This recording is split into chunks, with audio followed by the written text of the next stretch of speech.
Hello and welcome to Hello Vimbo, where I talk about all the things. I am especially passionate about equipping educators with the tools that they need to practice everyday self-care and wellness. And so how do we do that? Well, I'll tell you how. We'll talk about that a lot on Hello Vimbo. But first of all, if you landed here, there is a high chance that you yourself are an educator and maybe you're on summer break.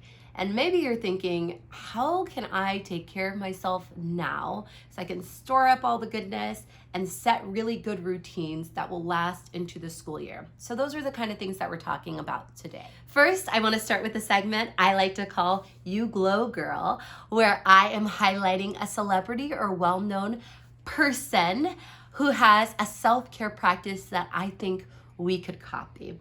The great thing about the things that I'm sharing in You Glow Girl is that they are either very cheap or free. Today's self-care suggestion is free, and it comes from none other than one of my faves. I'll be there for you. Okay, I love Friends. I do.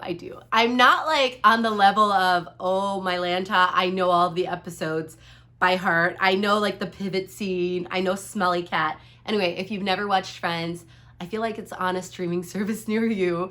So check it out. That could be your self-care, okay? But that is not the self-care we are talking about today. Today, we are talking about Jennifer Aniston. I almost called her Rachel because that's her name on Friends. Jennifer Aniston and what she does for self-care. She was interviewed by E!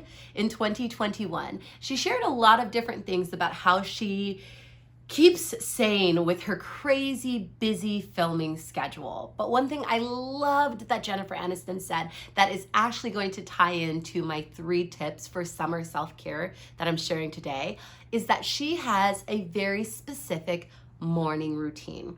In the morning when Jennifer Aniston wakes up, she doesn't use any of her devices before she takes time to meditate and just time to quietly journal and relax and take deep breath. I think she also spends some time with her dog, it said in the interview. And so I was like, man, that's kind of cool that, we may not have Friends money, but we can participate in this kind of self-care, which is when you wake up in the morning, what's the first thing you do? Now, if you're like me, I hate to admit it, I do look at my phone for the time, even though we have a watch next to our bed. But once I'm looking at my phone for the time, I can very easily get distracted. Before I take that time in the morning I start my day off with prayer, I journal, I have a prayer journal that I write in, I read the Bible, that's my form of meditation. Yours might look different than that, but it just kind of reminded me reading about Jennifer Aniston's glow, that she has this glow because she starts her day off as often as possible with no devices, no technology, no overstimulation, just her thoughts and her. So let's jump right into the 3 ways that you as a teacher or an educator, honestly as a human, can practice really great self-care during the summer or maybe another time during the year when you have a little bit less rigid structure in your work schedule. So the very first piece of advice I have, even before I knew what Jennifer Aniston was doing, I thought of this and how it's helped me so far this summer is have a routine. I know, it's like, oh, routines are no fun. Every day during the school year, I wake up at 5 or 6 or 7. I have to get to work at 7 or 8 or whenever. School years are full of routines. And it is nice. My first week of summer, I was like, we're just gonna watch Netflix until whenever. Maybe your family members don't have as flexible a schedule as you, but you may be the one person who has this flexible schedule. And with that, it's great to realize that, enjoy a couple of days sleeping in and doing whatever. I don't know. It may just be my personality type, but honestly, after 2 or 3 days, I start to feel like, what is life? What's the purpose of life? I just don't feel like my best self. Research shows that people are actually happiest when they have a routine. And just as much as too little sleep can be damaging, I have honestly learned, I will be the first to admit, the hard way that actually too much sleep can not only be damaging to your health, but also can be an indication of something more serious. If you have too much sleep, it can also be an indication that something's not right. So the point is, somewhere between like 7 and 9 hours is the typical adult. I tend to be more on the longer side, so I like a good 8 or 9 hours of sleep, but you find the sweet spot for you. Set yourself up to have a great routine, okay? A great, not just morning routine, which it's nice to start with no noise and all that craziness, but also a great routine for the day. Maybe you decide, hey, it's the summer, so every day in the summer at noon or at 1, I'm gonna call a friend I like. Or, maybe you are not in an empty house and it's not just you and you have kids or you have a spouse.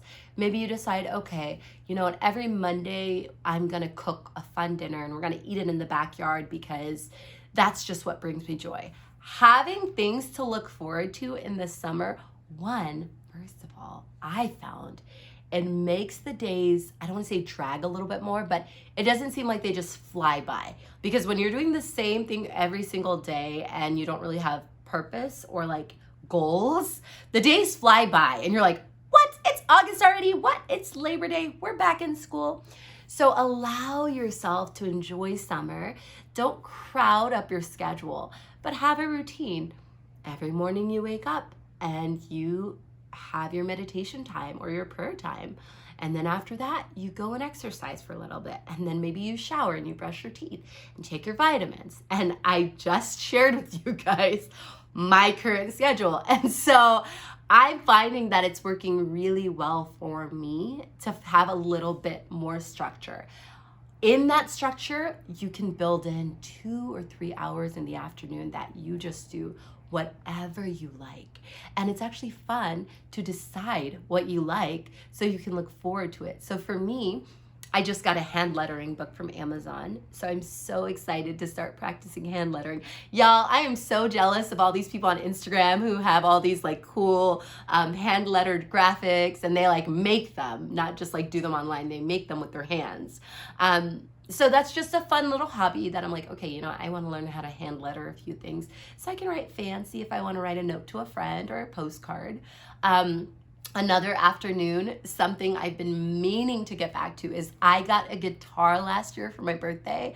I have probably played that guitar like twice, y'all. It's bad. So the guitar is actually staring at me right now as I speak to you. And that is one of the fun things I'm building into my afternoons this week. So you choose what works for you. A routine doesn't have to mean it is binding or terrible. And honestly, I found that the summers that are a little bit more structured, the easing back into the school year is a little less brutal because I've already had a routine. I'm not waking up at noon every day. And so therefore, I don't actually hate my life when I go back to school. So that's just my first tip. Try to have some kind of routine. Your routine can look different for you. And maybe it starts with you just choosing one thing you're gonna do every day, and then you build on that routine. Wherever you're at, start where you're at and go from there. My second tip for teachers to practice self-care in the summer is to get moving. During the school year, it's so easy for me to make excuses and say, I have no time, I have no energy, I don't want to wake up early before school to exercise. And so in the summer is the best time to start a habit of exercising. And more than that, the summer offers a lot of really fun opportunities to exercise in ways that you might not otherwise. So I'll give you a few examples. We have a pool close by at our local gym that I've been considering the weather's a little warmer. I don't think I will hate myself when I walk outside of the pool and it's freezing. So maybe I'll start going swimming more often. And so I just, I've been considering that. But actually, one way I'm super excited that I'm going to start moving, actually starting tomorrow, is I convinced my husband to get summer passes to, you guys know, y'all know those trampoline parks where kids go? Okay, adults can go there too. So we had a field trip towards the end of the year and we went to the trampoline park, and oh my Lanta. So let me share the struggle. I have a fitness watch, okay? And on my fitness watch, every day, I go walking with my husband, doesn't clock it as exercise. Sometimes I speed walk, doesn't clock it as exercise. Sometimes I sit on the little stationary bike. That's what I do in the morning when I wake up to exercise. Doesn't count it as exercise. Y'all, I went to the trampoline park. For 35 minutes, I was jumping with my kiddos, my students. It clocked on my watch 35 minutes of exercise. So what I'm saying is, as for me and my household, what's working for us this summer is we are going to the trampoline park. And some things like that may or may not be sustainable through the school year. But a great thing is if you start the habit of your body moving every single day now and start prioritizing that, there are so many benefits. I recently read a book called Spark. Please Google it. Please find it on Amazon or Audible. It is an amazing book about the science of exercise and how it helps our brain, helps us think. And this is what real self-care is, okay? Yes, self-care can be a bubble bath. Yes, self-care can be, going to get your nails done with your friends or a massage, pampering ourselves. But sustainable, continuous self-care includes keeping ourselves well and taking care of our bodies. So find a way to move. That's my second tip for educators. Find a way to move every single day. If you're in a different phase of life, and let's say maybe you have kids, find a park to walk to every day with your kids. That's your movement. Your movement does not have to be bouncing up and down or upside down for 90 minutes at the trampoline park, just like I will be doing starting tomorrow. That doesn't have to be your form of movement. You do you. Find a way that works for you. It could be yoga on YouTube. It could be whatever you want to do. Find what works for you and get moving. That is self-care. Everybody move in the way that feels right to you. And I promise you, I, in my personal experience, I'm not a doctor, y'all. This is not intended to replace medical advice. Please talk to your doctors before you start exercising. That being said, in my experience, I have only ever had positive results from exercising. That being said, this is my last note about my advice number 2. As you start to exercise, you might be like me, where I used to years ago run a lot more than I do now. And so I was in different kind of shape. There's no shame in my game. I'm happy for where I am. I was happy for where I was. But I tend to jump into exercise and want to run 3 miles when I know full and well I haven't ran more than 5 minutes in 5 years, okay? That's a little bit of an exaggeration. I say that to say, start small, okay? If you're not moving at all right now, set a goal on your fitness watch or on your phone or in your journal. Just move 10 minutes a day this week, every single day.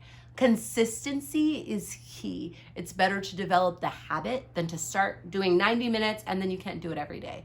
What's the point in that?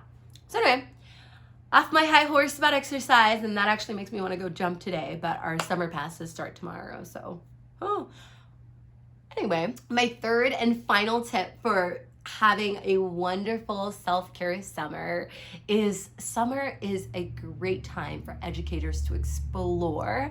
And so my tip number 3 is become a tourist in your own town. So I love this idea because so many of us, we drive to work, we drive home, maybe we go to the gym, maybe we go to our grocery store, which I have found as an adult, I am now a creature of routine. Like, I like to go to the same grocery store, and if they move something in the grocery store, I'm like, why I'll move it now? Now this is messing up my... Anyway, maybe it's just me. You can comment below about whether or not you have a favorite grocery store or favorite store, and if they move things, if it stresses you out. That being said, all of that being said, at the end of the day, we live in towns and places and maybe even close to big cities that have amazing things, and sometimes we don't explore them that often. I grew up a few hours from Chicago, like within driving distance where you could make a day trip, and I didn't really visit there a lot. Even though I even went to college close to there, I didn't visit there very often. And now I live very, very far from there. I'm like, oh, I see something about Chicago on the news. I'm like, well, that's an exciting city to visit. And so this is how you can practically become a tourist, either in your own hometown or your own home area. For us, we have started asking our friends, what are some fun things that you guys do? And we found out about all sorts of things. There are tulip festivals. There is an upcoming ice cream festival happening in the big city near where I live. And there's just all sorts of stuff in the summer that can get you out of your house. Something fun we did recently this past week is we have a drive-in movie theater, which I didn't even realize was a thing, but a friend came to visit me with her family from a few hours away, and they drove past the drive-in movie theater, and they're like, you guys should go to a drive-in movie. I didn't realize you guys had one so close. And I'm like, I forgot we had one too, So find things close by. I would say word of mouth is a great way to find things that are not duds, because sometimes people are like, this is great, and it's not that great. So word of mouth is a great thing. TripAdvisor, as funny as it sounds, TripAdvisor is great. And you can find all sorts of things on TripAdvisor. Just put in your city or put in a large city next to where you live, and you will discover a whole host of things you have never known. One thing that's really popular around where we live is they have a lot of farmers markets, or I don't know what they're called. Are they like artisan markets? Where people make little homemade earrings, or they have their little jam or their homemade pie. And it is so cool, y'all. I had some of the best, what was it called? Marionberry. I had not even heard of this because I grew up in the Midwest. I don't know if we have Marionberry in the Midwest, but on the West Coast they do. So that was some delicious pie I had at this little farmer's market that I have never been able to find since. Those people were only there that week.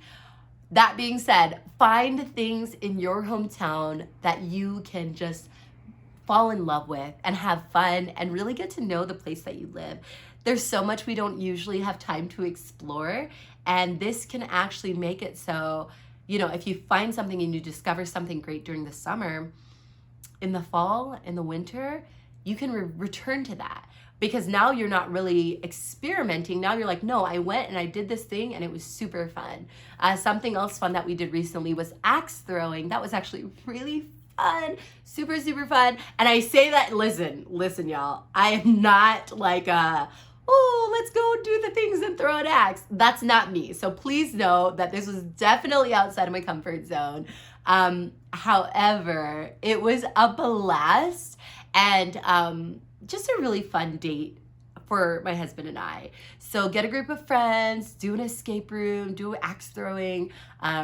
If you want to be, more adventurous, go on a hike, find a new trail, find somewhere to explore right where you live. Because listen, y'all, I don't know about y'all, but I be looking at those plane ticket prices because I would love to go to Hawaii or on a tropical vacation. Even in the summer, I don't mind. I love the heat.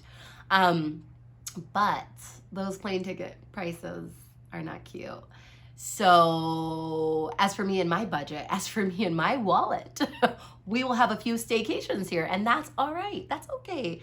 That's fine. As long as we can eat good food. Listen, y'all, I am here for it. So those are my 3 tips for educators to practice self-care this summer. That means just nourish your heart and your spirit and your sense of wonder.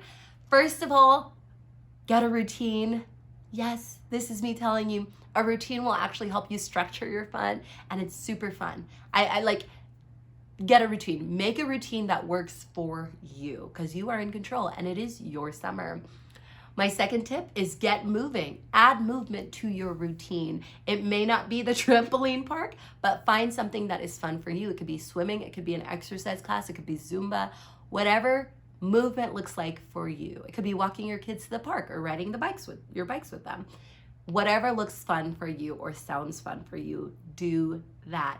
And the third thing is be a tourist in your own hometown. See how exciting it can be to discover all of the nooks and crannies you didn't even know existed. Please remember, self-care is not selfish, and you deserve to live your life